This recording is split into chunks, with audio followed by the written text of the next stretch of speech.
all use math every day. To predict weather, to tell time, to handle money.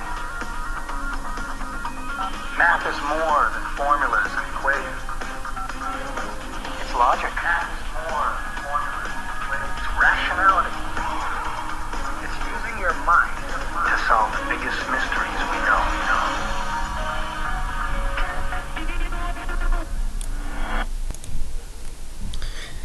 Hey everyone, so that was the intro to a TV show from a while ago called Numbers.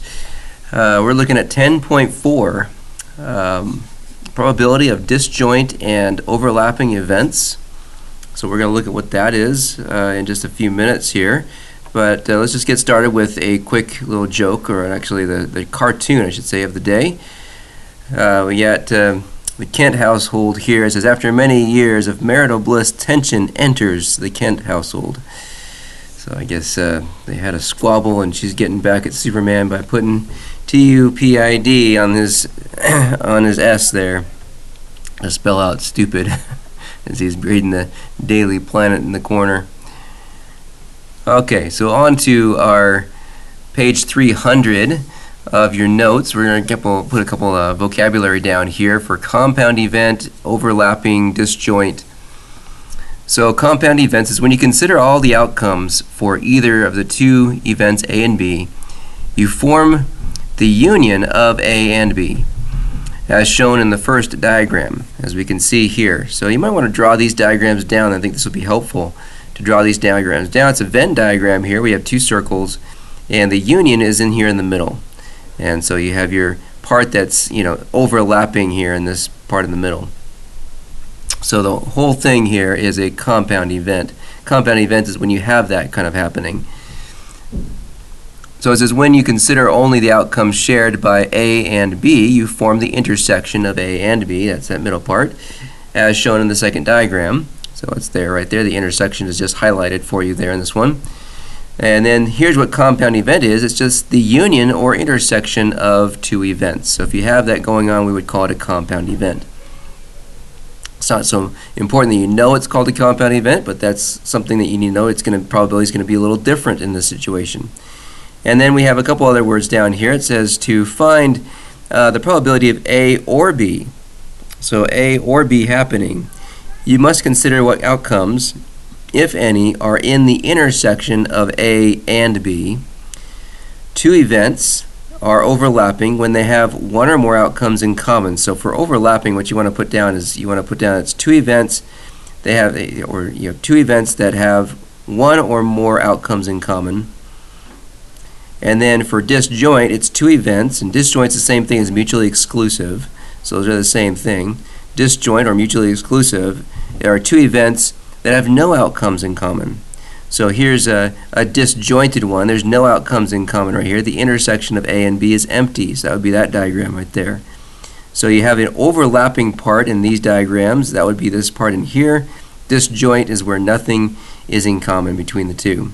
So you might draw these diagrams down there on your vocabulary on page 300. Okay, the core concept that's right below that is probability of compound events. There's two of them. The two compound events are going to be either an overlapping event or a disjoint event. So you have two events. Are they going to have some overlapping parts, some commonality parts, or are they completely mutually exclusive where there's nothing in common? So this first one right here is the overlapping. So this would be our overlapping one here. It would be the probability of A or B. So if you're trying to figure out what's the probability of A or B happening, like for instance if we had a deck of cards, what's the probability of you choosing a card random that it's either a red, maybe it's an ace or a 2. So what would the probability of it being an ace or a 2? Something like that. That's what I'm talking about with an overlapping part. There's something that's in common perhaps with these. There's more than one ace, there's more than one 2, that kind of thing.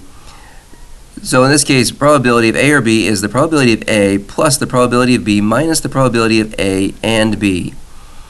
We'll see a couple examples of those. And that would be your intersection here, the intersection, the part that's in the middle.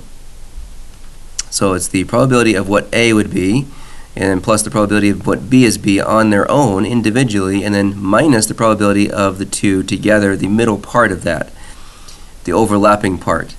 And then the second one is disjoint. So here's what it would be if it's disjoint. If they have actually nothing in common, then the probability of A or B happening is just the probability of A plus the probability of B. It's just you're not going to have to subtract out the intersection. So to find the probability of A or B, you have to add them together, the two probabilities. But then if it does have an intersection, you have to subtract that out. If it doesn't, then there's nothing to subtract there. Okay, so extra practice 1 and 2 is on page 301. And number 1, it tells you exactly that events A and B are disjoint. So you know you're just going to use that second one where you're just going to have to add these two together. So you have the probability of A is 2/3, the probability of B is 1/6. Find the probability of A or B. So you're just adding these two fractions together. That's all it is. So the probability of A or B is going to equal 2/3 plus 1/6. We want to get a common denominator here, which would be 6. And so it's going to be 4/6 plus 1/6, which would give us 5/6, which as a decimal it's 0.833. As a percent there, it's 83.3%. So remember, it could be any one of those possibilities that you're going to put your answer in, either fraction in lowest terms, decimal, or percent. Number 2, saying the probability of A is 0.8, the probability of B is 0.05, A or B is 0.06, find A and B. So if it's an A and B would be the intersection. So that means you're going to use the first one, which was this one here, where it had, you're going to add these two together and subtract out the intersection. We're trying to figure out what this is. That's like going to be our x in the equation. So probability of A or B, that's the 0.6 number going here. These two are going to be the 0.8, the 0.05. So just plug those in. 0.6 equal to 0.8 plus 0.05 minus this here. So when you add these two together, right there, it's going to be 0.85. So we're going to get a 0.85. We're going to subtract the 0.6 from both sides. Basically, move these two, around here. So we're going to, maybe move this one to the other side, add this to this side, so now it's a positive. Subtract this one, so now it's negative 0.6. So really, we switched the 0.6 with this one here. Switched places, and now it's just 0.85 minus 0.60. And that just gives us 0.25, which would be 25%. Okay, so for 3 through 6, we're looking at this little paragraph at the top. So let's take a look at that. A vehicle is randomly chosen from a parking lot. The parking lot contains 3 red minivans, 2 blue minivans, 3 blue convertibles, 1 black pickup truck, 3 black motorcycles, 1 red motorcycle, and 2 blue scooters. Find the probability of selecting the type of vehicle. Okay, so we're going to be looking at different types of vehicles here. The first thing we want to realize is just, okay, how many are in the parking lot? How many vehicles total are in the parking lot? That's like the total number of outcomes. So you got 3 plus 2 plus 3 plus 1 plus 3 plus 1 plus 2. All of that added together is going to give you 15 total vehicles. So you have 15 vehicles in this parking lot. And let's take a look at number 3. It says a red vehicle or a minivan. So event A is a red vehicle. Event B would be a minivan. And the intersection would be if you have a red minivan. So if there's any red minivans, then that would be an intersection. That's where it would be both. So we look and see how we're going to do the A is the B is the minivan, and then minus, so we're going to say A plus B minus a red minivan. So the probability of choosing A or B, a red vehicle or a minivan, is going to be A. So how many red vehicles are there? We got red minivans here, so there's 3 of those. Let's see, blue, black, black. There's another red motorcycle here, so that makes 3 plus 1. It looks like it's 4. So 4 out of 15 are red. We're going to add that to a minivan. How many minivans? We had 3 of those there. 2 blue minivans. That's 5. Convertibles, trucks, motorcycles, scooters. So just 5. So 5 out of the 15 are minivans. And then how many are actually red minivans? We're going to subtract all the red minivans, and that's saying right there, there's 3 of those, so minus 3/15. So when we just do all of that, we're going to get, this would be 9 minus 3, which would be 6. So we're going to end up with 6/15, and we can just reduce that down to 2/5, which is the same thing as 0.4 or 40%. And then for number 4, a scooter or a black vehicle. So scooter is A, black vehicle is B, and if there's any black scooters, I should say, and are there any black scooters? Well, there's only scooters are here, it's only blue. I don't see any other scooters in here. So there are no black scooters, which means we're not going to have to subtract any intersection out. It's just going to be A plus B. We just got to find A and find B and add them together. So the probability of A or B happening, A is a scooter, there's only 2 scooters, so 2 out of the 15 are scooters. Black, let's see, we got red, blue here, blue, so there's 1 black one, 3 black motorcycles. That makes 4 out of the 15 that are black. So 2 plus 4 is 6/15. So we get another 6/15, which is the same thing as we had here before. That's 2/5 or 0.4 or 40%. Same answer as we got there. 5 says a black vehicle or a motorcycle. So event A is the black vehicle, the motorcycle is event B. If there's any black motorcycles, that's when we want to subtract those. And there is some black motorcycles, so we're going to subtract the black motorcycles. So black vehicles, we already said that there was 4 black vehicles. We did that from the problem before at 4/15. Motorcycles, there's, let's see, 3 black ones and 1 red one. That's 4. So 4 motorcycles, and then we're going to subtract out the intersection of black motorcycles, and there are 3 black motorcycles, so 3 out of the 15 are black motorcycles. So 4 plus 4 is 8, minus 3, that's 5/15, which you can reduce that down to 1/3, or 0.3 repeating, or 33.3%. And then number 6, we got a 4-wheeled vehicle, because we have some 4-wheel vehicles, some 2-wheel. So 4-wheel vehicle or a blue vehicle. So, and if there's any blue 4-wheel vehicles, we want to, subtract out those intersection ones. So the 4-wheel vehicle, that would be minivans. There's 3 there. So and 2 more, it makes 5. Convertibles, those are 4 wheels. So that's 8. And then we got pickup truck. So that's another one. That's 9. And then everything else is 2. So it looks like it's going to be 9/15. 9 out of 15 vehicles are 4 wheels. Blue vehicles, so let's see, there's 2 blue ones here, 3 blue ones, that's 5, and 2 more blue ones, it's 7. Looks like 7 blue vehicles, so 7 out of the 15 are blue. 9 plus 7 is 16, but first we have to subtract out the blue 4-wheel vehicles, so that would be the minivans, and the convertibles are blue. So it looks like there's 5 that are 4-wheel and blue. So 16 minus 5 then for that one is going to be 11/15, which is 0.733 repeating, or 73.3%.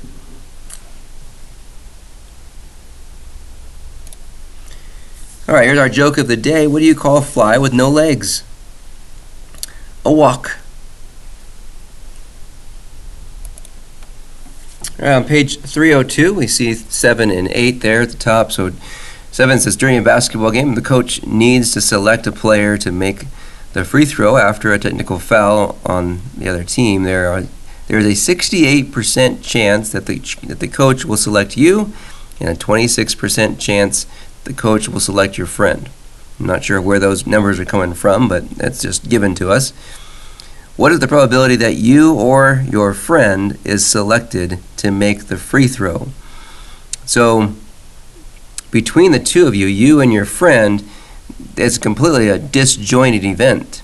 Those are disjointed events. You have nothing in common. You can't obviously put the two of you together at some point. You're 2 separate people. So there's no intersection between you and your friend. So for this one, with the probability of you or your friend, A or B, it's just going to be adding these 2 up. So it's just going to be adding the 68% plus the 26%. And so that would give you a 94% 6% chance of it being you or your friend. So there's a 6% chance that it wouldn't be you or your friend, it would be somebody else, apparently. Number 8 says, 2 6-sided die are rolled. Find the probability of rolling the same number twice.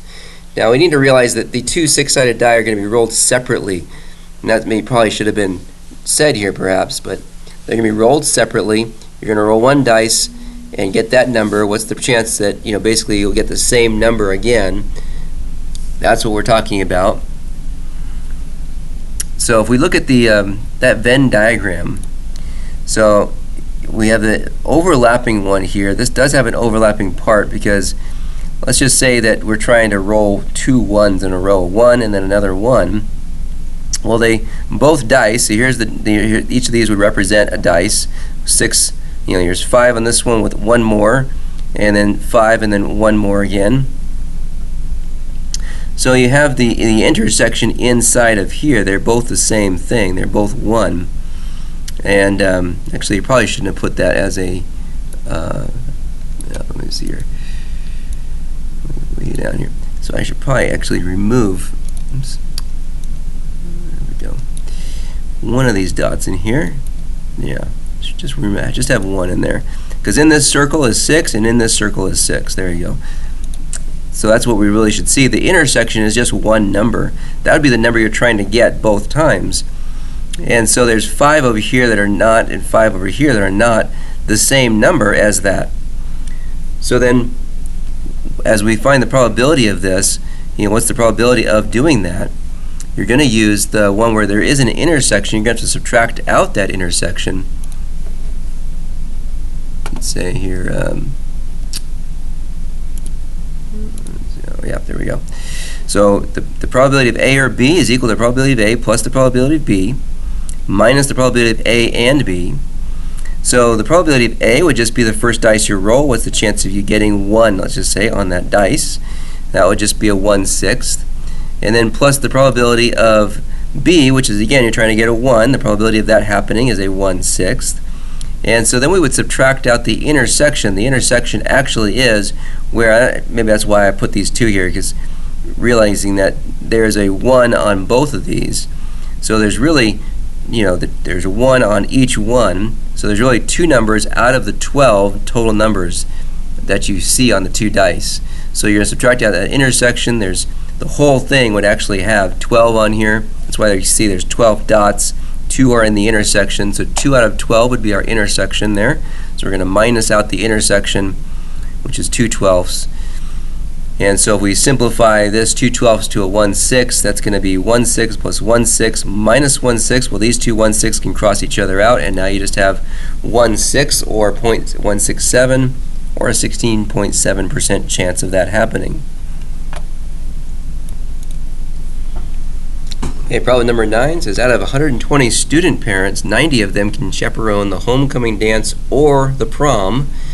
That's a very important word right there. Or, there are 40 parents who can chaperone the homecoming dance and 65 parents who can chaperone the prom. What's the probability that a randomly selected parent can chaperone both the homecoming dance and the prom? Another key word right there is that and. These conjunction words are key here because that tells us what kind of probability we're looking for. So there's event A is the homecoming, event B is the prom. So A and B are here. Or I should say A or B. This one is A and B down here. So we're looking for A and B. We're told what A or B is. That's 90 out of 120. We're told, even some things here that 40 can do A. So A is 40 and B would be 65. So we're going to just plug it into our one where we do have an intersection. We're trying to find that intersection there of the parents that could do both. We're going to put in the probability of A or B happening. That would be 90 over 120 parents. So 90 over 120 is that one. It's going to equal the probability of A, which is just the homecoming one. That's 40 over 120. And it's going to equal the probability of B at 65 over 120. We keep going back to this 120. That's the total number of parents. Minus out that probability of A.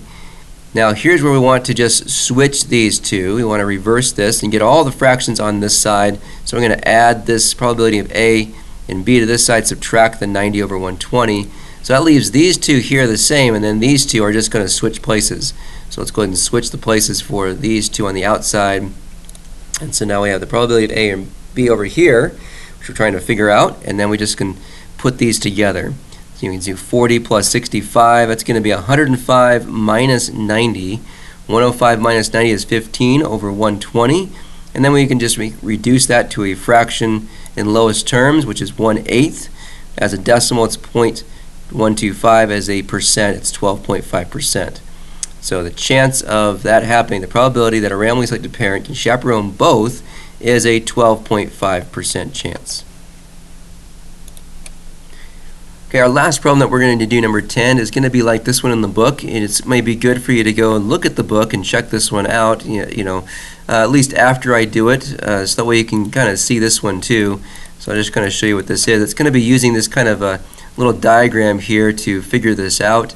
And we're going to use the same diagram on number 10 as we figure out the problem that we're going to do. But I just want to make you aware that this is here in the book is one of the examples. So let's go ahead and try the one we're going to do on number 10. Okay, so here it is, number 10. A football team scores a touchdown first 75% of the time when they start with the ball. The team does not score first 51% of the time when their opponent starts with the ball. The team who gets the ball first is determined by a coin toss. What is the probability that the team scores a touchdown first? Okay, so we're looking at a specific team here, and the whole thing is determined by a coin toss. So it's a flip of a coin. So we want to start off with just our first box as the toss. And we're going to have two events. So we're going to have one event is whether they win or lose that coin toss. And then the second event is whether they score first or not score first. So our starting off with event A would be whether they win or lose. So we're going to have little branches here, and it's going to be either whether they win. So one outcome they could win the toss, or the other outcome they could lose the toss. If they win the toss, then they get the ball first. If they lose the toss, then they don't get the ball first. So now just the probability or the chance of that happening. What's the chance of them winning the coin toss? Well, it's 50%, or it's 1/2, or 0.5, right? That's the chance of just one coin being flipped. A 1 in 2 chance, which is 0.5. They could have the same chance to lose it, a 1 in 2 chance to lose that coin toss, or a 0.5 chance. So that's event A, just that right there. Now event B, from the win, they could now go off in two directions for event B. They could either score first, they could win and they could then score first, or they could win the toss and not score first.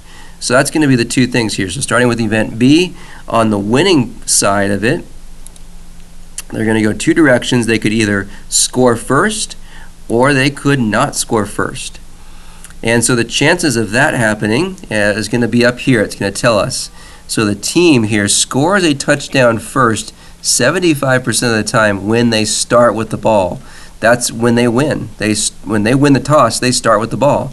So they score first 75% of the time. That tells us right there that if they win, they score first 75% of the time, 0.75, changing the percent down to a decimal. So if that's true, this has to add up to 100. That means the other side of it, that they lose, or I should not say lose, but they don't score first. The other team scores first instead, 25% of the time, or 0.25 is over here. So those two decimals, again, should add up to 100, or 1. Same thing like this one, this is 100%, or 1.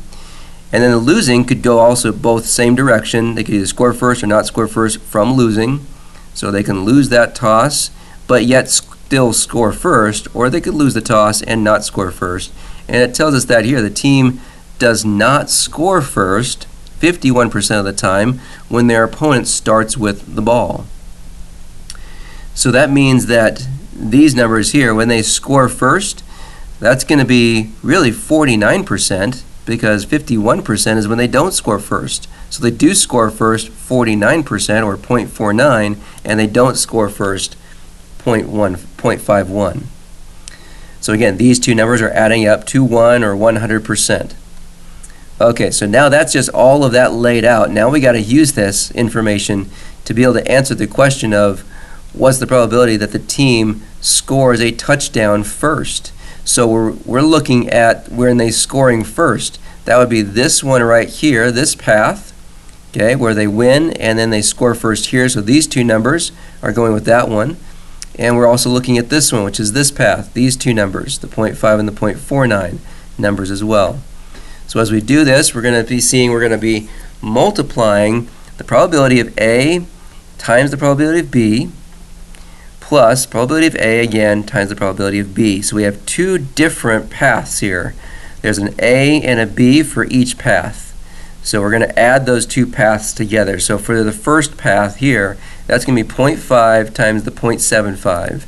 So our 0.5 times 0.75 from the first path, we're going to then add it to the other path here, which is this one here, the 0.5 and the 0.49 path. So 0.5 times 0.49. So first of all, multiply the decimals together. So that would give us 0.375 plus 0.245 when we just multiply the decimals together on the calculator.